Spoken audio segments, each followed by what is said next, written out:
الحمد لله وكفى وسلام على عباده الذين اصطفى أما بعد فأعوذ بالله من الشيطان الرجيم بسم الله الرحمن الرحيم فيها يفرق كل أمر حكيم صدق الله العظيم سبحان ربك رب العزة عما يصفون وسلام على المرسلين والحمد للہ رب العالمین اللہم صلی علی سیدنا محمد وعلی آل سیدنا محمد وبارک وسلم۔ اللہ رب العزت کا احسان ہے کہ جس نے ہمیں ایمان کی دولت عطا فرمائی اور ایمان کی حفاظت کے ذریعے اور اسباب عام فرما دیے۔ ہم جس ماہ معظم میں موجود ہیں یہ شعبان المعظم کا محترم اور بابرکت مہینہ ہے۔ آپ صلی اللہ علیہ وسلم رجب سے رمضان المبارک کی انتظار فرمایا کرتے اور ارشاد فرماتے، دعا مانگتے تھے، اللہم بارک لنا فی رجب و شعبان و بلغنا رمضان، کہ اللہ ہمارے لیے رجب میں بھی برکت دے، شعبان میں بھی برکت دے اور ہمیں عافیت کے ساتھ رمضان تک پہنچا دے۔ تو شعبان اور رمضان آپ صلی اللہ علیہ وسلم شعبان اور رجب ان دو مہینوں میں رمضان المبارک کی انتظار فرمایا کرتے اور دعائیں مانگا کرتے تھے۔ ایک حدیث پاک میں ہے، نبی علیہ السلام نے ارشاد فرمایا کہ رجب اللہ کا مہینہ ہے اور شعبان میرا مہینہ ہے اور رمضان میری امت کا مہینہ ہے۔ تو شعبان کو محبوب صلی اللہ علیہ وسلم نے اپنا مہینہ قرار دیا۔ چنانچہ حضرت عائشہ صدیقہ رضی اللہ تعالیٰ عنہ فرماتی ہیں، میں نے حضور صلی اللہ علیہ وسلم کو رمضان کے علاوہ سب سے زیادہ جس ماہ میں روزے رکھتے ہوئے دیکھا وہ شعبان المعظم کا مہینہ ہے۔ آپ صلی اللہ علیہ وسلم رمضان کی تیاری کے لیے شعبان میں کثرت سے روزہ رکھا کرتے تھے۔ ویسے بھی رسول اللہ صلی اللہ علیہ وسلم کا معمول تھا، آپ صلی اللہ علیہ وسلم ہر ماہ میں 3 روزے رکھا کرتے تھے اور ان کو ایام بیض کا روزہ کہا جاتا ہے۔ ہر مہینے کی 13، 14 اور 15 تاریخ کو آپ صلی اللہ علیہ وسلم روزے کا اہتمام فرماتے اور امت کو ترغیب بھی دی ہے۔ تو ہمیں چاہیے کہ ہم رمضان المبارک کی تیاری میں شعبان المعظم میں روزوں کا بھی اہتمام کریں، کم از کم ایام بیض کے روزے تو رکھ لیا کریں، اور ہر مہینے میں 3 روزے ہر چاند کی 13، 14 اور 15 تاریخ کو روزہ رکھنے کا معمول بنا لیں۔ یہ نفل روزے ہیں، جو بندہ ہر ماہ کی 3 دن روزے رکھتا ہے اللہ رب العزت قیامت کے دن اسے سارا سال روزہ رکھنے والوں میں کھڑا فرمائیں گے۔ اور اس شعبان المعظم میں ایک رات ہے، 15 شعبان کی رات، نصف شعبان کی رات، جسے شب براءت بھی کہا جاتا ہے۔ شب براءت کا مطلب ہے گناہوں سے بری کر دینے والی رات۔ چنانچہ رسول اللہ صلی اللہ علیہ وسلم کے ارشادات میں موجود ہے کہ 15 شعبان کی رات جب آتی ہے تو سورج غروب ہوتے ہی آسمان سے اللہ رب العزت کی رحمت کے فرشتے اترتے ہیں اور اللہ تعالیٰ کی رحمت آواز دیتی ہے کوئی مجھ سے مغفرت مانگنے والا کہ میں اس کی بخشش کر دوں، ہے کوئی مجھ سے عزت مانگنے والا تو میں اس کو عزت عطا کر دوں، ہے کوئی جس کی جھولی اولاد سے خالی ہو وہ اولاد مانگے تو میں اسے اولاد عطا کروں، کوئی رزق مانگے تو اسے رزق عطا کروں۔ اللہ رب العزت کی رحمت آدھی رات کے بعد آسمان دنیا پر آ جاتی ہے اور آواز دیتی ہے حل من مستغفرن، ہے کوئی بخشش مانگنے والا کہ میں اس کی بخشش کر دوں۔ تو اللہ رب العزت کی رحمت نزول فرماتی ہے اور ملائکۃ الرحمن اللہ کی رحمت کو لے کر اترتے ہیں، اور اللہ رب العزت اس رات میں بنو کلب کی بکریوں کے بالوں سے بھی زیادہ گنہگار لوگوں کی بخشش اور مغفرت کا فیصلہ فرما دیتے ہیں۔ آپ صلی اللہ علیہ وسلم نے فرمایا اس رات میں جبکہ اتنی وسعت کے ساتھ، برکت کے ساتھ اور اللہ کی رحمت نازل ہوتی ہے، اور اتنی وسعت کے ساتھ اللہ رب العزت اپنی رحمت سے گناہگاروں کو بخشتے ہیں اور جہنم سے آزاد فرماتے ہیں، اس کے باوجود 7 قسم کے ایسے لوگ ہیں کہ جن کی اس رات میں بھی بخشش نہیں ہوتی۔ ان میں سے ایک شخص وہ ہے جو مشرک ہو۔ شرک کرنے والا، اللہ کے ساتھ کسی کو شریک ٹھہرانا اللہ کو بہت ناپسند ہے۔ چنانچہ قرآن عظیم الشان میں اللہ رب العزت نے ارشاد فرمایا کہ اللہ تعالی شرک کو معاف نہیں کرتے، اس کے علاوہ جو بھی گناہ ہوں اللہ انہوں کو معاف فرما دیتے ہیں۔ شرک کے علاوہ سب گناہ معاف ہو سکتے ہیں مگر شرک معاف نہیں ہوتا، تو مشرک کی اس رات میں بخشش نہیں ہوتی۔ اور دوسرا وہ شخص جو والدین کی نافرمانی کرنے والا ہو، اللہ رب العزت اس کو بھی اس رات میں بخشش عطا نہیں کرتے۔ چنانچہ اللہ رب العزت نے وصیت فرمائی ہے والدین کی فرما برداری کرنے کی۔ لوگ ماں باپ کا تو دل دکھاتے پھرتے ہوتے ہیں اور ان کی کوئی بات ہی نہیں سنتے، اور ان کو خدمت کی ضرورت ہوتی ہے ان کی خدمت ہی نہیں کرتے، اور دنیا بھر کے لوگوں کے ساتھ ان کا بہت حسن سلوک ہوتا ہے۔ تو ایسے لوگوں کی بخشش اس رات میں بھی نہیں ہوتی جو اپنے والدین کی نافرمانی کرنے کے عادی ہوں۔ اور تیسرا وہ شخص جو کینہ پرور ہو، جس کے دل میں کسی مسلمان کے بارے میں کینہ ہو، بغض ہو، اس کے ساتھ حسد ہو، بغض ہو، تو ایسا شخص بھی اس رات میں بخشا نہیں جاتا۔ اور چوتھا شخص جو شرابی ہو، شراب کا عادی ہو اور وہ شراب چھوڑنا ہی نہیں چاہتا، تو ایسے شراب پینے والے شرابی کی بھی بخشش نہیں ہوتی جس رات میں اللہ بنو کلب کی بکریوں کے بالوں کے برابر گناہگاروں کو بخش رہا ہوتا ہے، بخشش کی جا رہی ہوتی ہے، اس رات میں شرابی کی بخشش نہیں ہوتی۔ اسی طرح قاتل کی بخشش نہیں ہوتی، ناحق کسی کو قتل کر دینے والا، اور جو مرد شلوار ٹخنوں سے نیچے لٹکانے کا عادی ہے اور شلوار کو ٹخنوں سے نیچے لٹکاتا رہتا ہے یا چادر کو، تو اس رات میں اس آدمی کی بھی بخشش نہیں ہوتی، اس لیے کہ یہ تکبر کی علامت ہے، اور اللہ رب العزت فرماتے ہیں کہ تکبر میری رضا ہے، میری چادر ہے، جو اس کو اختیار کرے گا تو اس کو میں ذلیل کر دوں گا۔ تو اللہ رب العزت کو تکبر کرنے والے لوگ پسند نہیں ہیں۔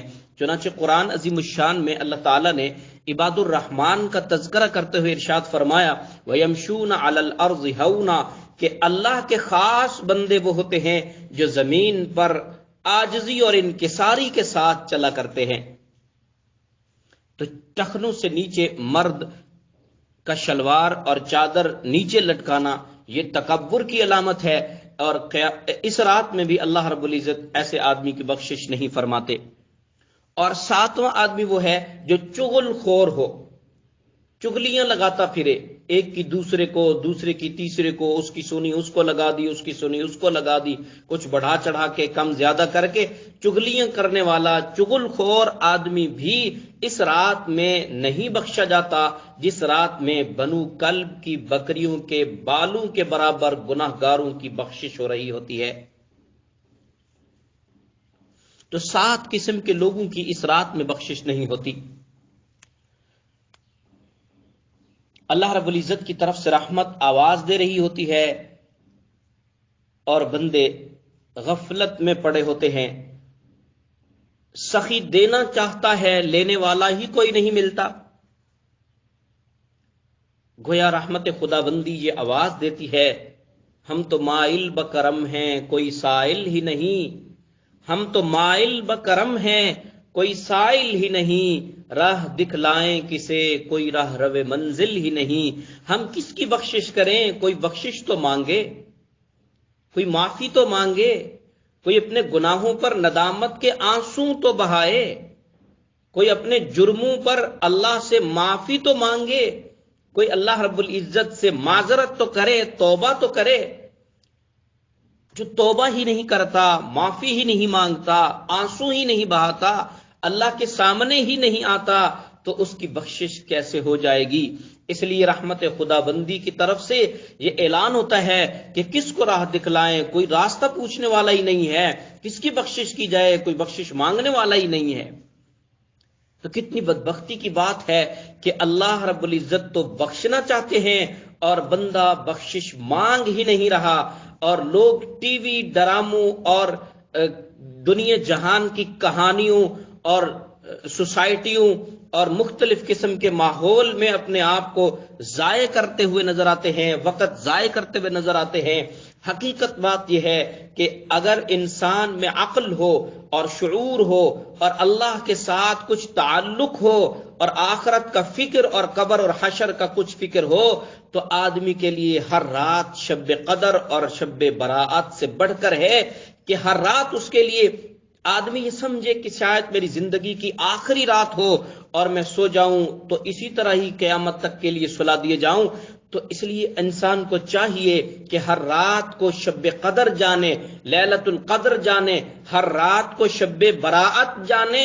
کیا خبر یہ زندگی کی آخری رات ہو اور آئندہ کوئی لمحہ ملے یا نہ ملے، آج اور ابھی ہی اپنی بخشش کروا لی جائے، آنسو بہا لیے جائیں، معافی مانگ لی جائے، توبہ کر لی جائے، استغفار کر لیا جائے اور اللہ رب العزت کو منا لیا جائے، تاکہ کل قیامت کے دن پروردگار کے سامنے شرمندہ نہ ہوں، بلکہ ہم اس حال میں کھڑے ہوں کہ اللہ ہم سے راضی ہو اور ہم اللہ کے دیے ہوئے انعامات حاصل کرنے میں راضی ہوں۔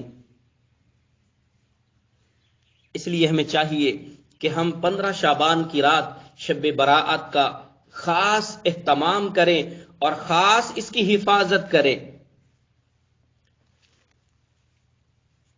بہتر تو یہ ہے کہ 3 دن روزے رکھے جائیں جیسے ایام 20 کے روزے ہوتے، نفل روزے ہیں، اور اگر نہیں تو صرف 15 شعبان کا روزہ، 15 شعبان کا صرف روزہ نہیں ہوتا بلکہ 3 روزے ہوتے، 13، 14 اور 15 کا۔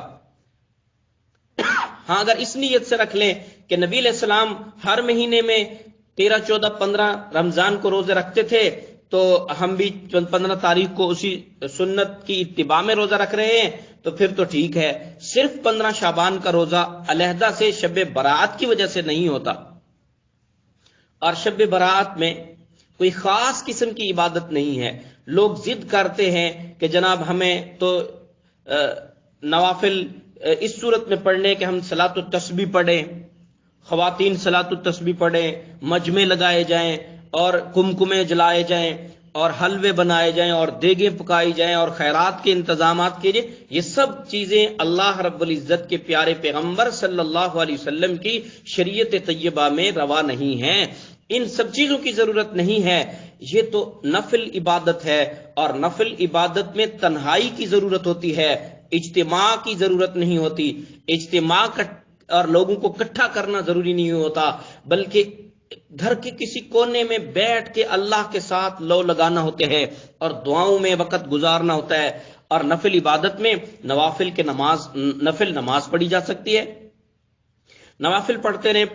نبی علیہ السلام سے پوچھا گیا، حضرت عائشہ صدیقہ رضی اللہ تعالیٰ عنہ سے پوچھا گیا، تو حضرت عائشہ رضی اللہ تعالیٰ عنہ نے فرمایا نبی علیہ السلام نے اتنی لمبی لمبی رکعتیں پڑھتے تھے کہ یوں محسوس ہوتا کہ بس صحابہ کرام کی حالت یہ ہوتی کہ پرندے ان پر بیٹھ جایا کرتے تھے۔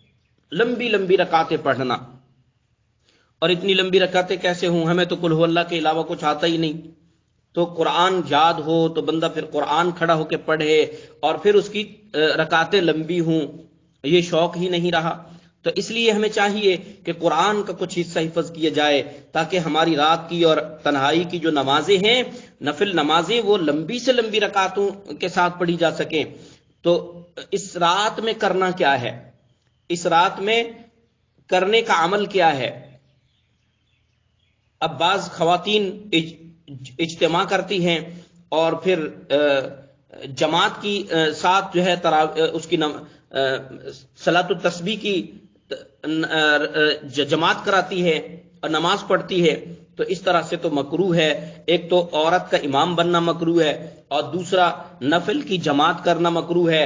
اور اگر سیکھنے کی نیت سے جماعت کروائی جا رہی ہے تو پھر سیکھنے کے لیے پورا سال تھا، پہلے سیکھ لیتے، آج ہی سیکھ کے آج ہی عمل کرنا ہے۔ پہلے زندگی میں پتہ نہیں تھا کہ صلاۃ التسبیح بھی کوئی نماز ہے، اس کو سیکھا جائے، اس کو پڑھنے کا انداز سیکھا جائے۔ اس کو نبی علیہ السلام نے تو اپنے چچا سے فرمایا تھا کہ آپ روزانہ پڑھا کریں صلاۃ التسبیح، روزانہ نہیں تو ہر ہفتے جمعے کو پڑھا کریں، مہینے میں، سال میں ایک دفعہ، زندگی میں ایک دفعہ ہی پڑھ لیں۔ تو اصل تو یہ ہے کہ روزانہ پڑھا جائے، جو کم از کم ہفتے میں جمعے کو تو پڑھی جائے صلاۃ التسبیح۔ اگر زندگی میں یہ معمول ہوتا تو آج اس کی جماعت کی ضرورت نہ پڑتی اور آج اس کی تعلیم کی ضرورت نہ ہوتی۔ تو اس لیے چاہیے کہ اگر کسی کو شوق ہے صلاۃ التسبیح پڑھنے کا تو پھر وہ صلاۃ التسبیح پڑھنے کا پہلے طریقہ سیکھے اور پھر صلاۃ التسبیح پڑھتی رہے اور صلاۃ التسبیح پڑھتا رہے کوئی، اس لیے کہ نفل کی جماعت نہیں ہے۔ تو اگر صلاۃ التسبیح پڑھنا آتی ہے، سیکھ لی ہوئی ہے، تو پھر صلاۃ التسبیح پڑھ لی جائے، اگر نہیں آتی تو ویسے ہی نفل پڑھ لیے جائیں۔ کوئی فرض تو نہیں ہے کہ آج رات میں ہی اس کو پڑھنا ہے۔ تو اس لیے نوافل کا اہتمام، 4 قسم کے اعمال کرنے چاہیے اس رات میں، لمبی لمبی رکعتوں کے ساتھ نفل پڑھنے جائیں، اور وہ بھی خلوت میں۔ اگر مرد حضرات مسجد میں جا کے پڑھتے ہیں تو کوئی شور شغب اور اس طرح کی بات نہ ہو، ہر بندہ اپنی اپنی جگہ پر علیحدہ علیحدہ اللہ کے ساتھ اس طرح لو لگا کے نماز پڑھ رہا ہو کہ گویا دوسرے کسی کو پتہ ہی نہیں ہے، اور اس طرح مسجد میں کھڑے ہو کے نماز پڑھے کہ گویا میں اکیلا مسجد میں کھڑا ہوں اور کوئی بھی نہیں ہے، میرا اللہ ہے اور میں ہوں۔ ہر آدمی اس طرح سے نماز پڑھے۔ یہ بہتر یہ ہے کہ گھر میں نماز پڑھیں اور گھر میں ماحول بنائیں، اور گھر کی خواتین بھی کسی خاص سائڈ پہ کسی کمرے میں علیحدہ سے نماز ادا کریں اور یکسوئی کے ساتھ اللہ کی طرف لو لگائیں۔ اور ایک تو نوافل کے ادا کرنے کا اہتمام کیا جائے، اور دوسرا قرآن کی تلاوت کی جائے، قرآن پاک کو بیٹھ کر پڑھا جائے، تلاوت کی جائے، جتنا ہو سکے زیادہ سے زیادہ قرآن کی تلاوت کریں اور اللہ کا ذکر کریں، لا الہ الا اللہ، یا تیسرا کلمہ سبحان اللہ والحمد للہ ولا الہ الا اللہ واللہ اکبر ولا حول ولا قوة الا باللہ، اور استغفار، استغفر اللہ ربی من کل ذنب واتوب الیہ، استغفر اللہ الذی لا الہ الا هو الحی القیوم واتوب الیہ۔ اور اسی طرح جو سید الاستغفار ہے اور باقی جو استغفار کے کلمات ہیں، کوئی بھی کسی بھی استغفار سے استغفار کیا جائے، ذکر کیا جائے۔ اور جو کسی شیخ سے بیعت ہیں یا جو ہمارے سلسلہ عالیہ نقشبندیہ مجددیہ سے متعلق ہیں، ان کو مراقبہ کرنا چاہیے، تسبیحات کر کے، اور اس کے بعد آدھا گھنٹہ مراقبہ کر لیں، خلوت میں تنہائی میں بیٹھ کے اللہ کی طرف لو لگا لیں اور دل ہی دل میں اللہ کو یاد کریں، اور المارات الہیہ کو اپنے سینے کے اندر، اپنے دل کے اندر حاصل کرنے کی مشق اور کوشش کریں، اور اللہ رب العزت کا ذکر کثرت سے کریں۔ اور چوتھا عمل جو ہے اس رات میں کرنے والا وہ ہے دعا، اور نبی علیہ السلام نے فرمایا الدعاء مخ العبادہ، دعا عبادت کا مغز ہے، لمبی لمبی دعا مانگنا۔ تو یہ چند قسم کے اعمال ہیں، ان کی پابندی کی جائے، اور نفل روزے کا بھی اہتمام ہو سکے تو بندہ کر لے، اور اس شعبان المعظم میں تو نفل روزوں کا اہتمام کرنا چاہیے، وقتاً فوقتاً روزے رکھنے چاہیے، اور کھانے پینے کی ترتیب کو بھی سیٹ کرنا چاہیے روزوں کی ترتیب کے مطابق، تاکہ رمضان المبارک کا استقبال بھی ہوتا رہے، رمضان کے لیے تیاری بھی ہوتی رہے، اور اللہ رب العزت کی رحمتیں ابھی سے ہماری طرف متوجہ ہو جائیں، اور رمضان المبارک کی جو خاص برکات ہیں وہ ابھی سے ہمیں حاصل ہونا شروع ہو جائیں۔ اللہ رب العزت سے دعا ہے پروردگار عالم ہمیں صحیح معنوں میں رمضان المبارک کی قدر کی توفیق عطا فرمائے، رمضان المبارک کی تیاری کرنے کی توفیق عطا فرمائے، اور توبہ کے ساتھ، غسل توبہ کے ساتھ اور سچے دل کے ساتھ توبہ کر کے گناہوں سے پاک صاف ہو کر رمضان المبارک کا جو ہے استقبال کرنے کی توفیق عطا فرمائے۔ وآخر دعوانا ان الحمد للہ رب العالمین۔ اللہم صلی علی سیدنا محمد وعلی آل سیدنا محمد مبارک وسلم۔ اے اللہ ہماری اس مجلس کو اپنی بارگاہ عالی میں قبول فرما۔ اے اللہ ہمیں شعبان میں برکت عطا فرما، عافیت کے ساتھ رمضان المبارک تک پہنچا۔ اے اللہ ہمیں رمضان المبارک کی کامل برکات نصیب فرما۔ اے اللہ ہمیں سچی اور سچی توبہ کرنے کی توفیق عطا فرما، توبہ پر استقامت عطا فرما، توبہ کی برکات و ثمرات نصیب فرما۔ اے اللہ اپنی بارگاہ عالی میں قبولیت عطا فرما، اپنے محبوب صلی اللہ علیہ وسلم کے ساتھ سچی محبت، اتباع سنت عطا فرما۔ اے اللہ اتباع سنت کا کامل نور نصیب فرما۔ اے اللہ ہمارے دلوں سے دنیا کی ناپاک محبتوں کو نکال دیجئے۔ اے اللہ ہمارے دلوں کو اپنی محبت سے بھر دیجئے۔ اے اللہ ہمارے دلوں کو اپنی محبت سے لبریز فرما دیجئے۔ اے اللہ ہمارے لیے نیک بننا مشکل ہے، آپ کے لیے ہمیں نیک بنانا کوئی مشکل کام نہیں۔ اے اللہ ہمیں اپنے نیک اور صالح بندوں میں شامل فرما لیجئے۔ اے اللہ ہمارے لیے گناہوں سے بچنا مشکل کام ہے، اے اللہ آپ کے لیے ہمیں گناہوں سے بچانا کوئی مشکل کام نہیں۔ اے اللہ ہماری نظر و فکر کو پاک فرما، اے اللہ ہماری سوچ کو پاک فرما، اے اللہ ہمارا دیکھنا چلنا پھرنا بولنا سننا اے اللہ پاک فرما۔ اے اللہ ہر قسم کی ظاہری باطنی گندگیوں سے ہمیں محفوظ فرما، عافیت نصیب فرما۔ اے اللہ عافیت کے ساتھ رمضان کی پوری برکات نصیب فرما، پورا رمضان عافیت کے ساتھ نصیب فرما۔ اے اللہ ہمارے مشائخ کی زندگی میں برکت عطا فرما، بالخصوص ہمارے حضرت جی دامت برکات ملالیہ کی زندگی میں عافیت کے ساتھ برکت عطا فرما، ان کے فیض کو پورے عالم میں عام فرما، ہمیں ہماری اولاد و نسلوں کو فیض یاب فرما۔ اے اللہ ہماری ان دعاؤں کو اپنی رحمت سے قبول فرما۔ اے اللہ جن بہن بھائیوں نے دور قریب سے دعاؤں کے لیے کہا یا کہنا چاہتے تھے نہیں کہہ سکے، یا جو ہم سے توقع رکھتے ہیں کہ ہم ان کے لیے دعائیں کیا کریں، یا جن کے ہمارے اوپر حق آتے ہیں کہ ہم ان کے لیے دعا کیا کریں، اے اللہ ان سب کے حق میں ہماری اور تمام مشائخ اولیاء کی تمام خیر کی دعاؤں کو قبول فرما۔ اے اللہ بے اولادوں کی گودوں کو آنکھوں کی ٹھنڈک بننے والی اولادوں سے آباد فرما۔ اے اللہ جو بیمار ہے سب کو شفاء کاملہ عطا فرما، جو ضرورت مند ہے سب کی ضرورتوں کو غیب کے خزانوں سے پورا فرما۔ اے اللہ ہمیں شب برات کی خاص برکات ہمیں بھی نصیب فرما، بخشش کے فیصلے فرما۔ اے اللہ ہمارے لیے رزق میں وسعت کے فیصلے فرما، عافیتوں کے فیصلے فرما، مصیبتوں بلاؤں وباؤں سے اے اللہ حفاظت کے فیصلے فرما۔ اے اللہ عافیت و برکت اور وسعت کے ساتھ اے اللہ ہمیں رزق عطا فرما۔ اے اللہ ہمارے لیے بخشش کے فیصلے فرما۔ اے اللہ ہماری ان دعاؤں کو اپنی رحمت سے قبول فرما۔ اے اللہ تمام مشائخ اولیاء کی تمام خیر کی دعاؤں میں ہمیں حصہ نصیب فرما۔ اللہم ربنا تقبل منا انک انت السمیع العلیم وتب علینا انک انت التواب الرحیم، وصلی اللہ علی النبی الامی وعلی آلہ وسلم تسلیما، آمین بجاہ النبی الکریم وباسمائک الحسنی وبرحمتک یا ارحم الراحمین۔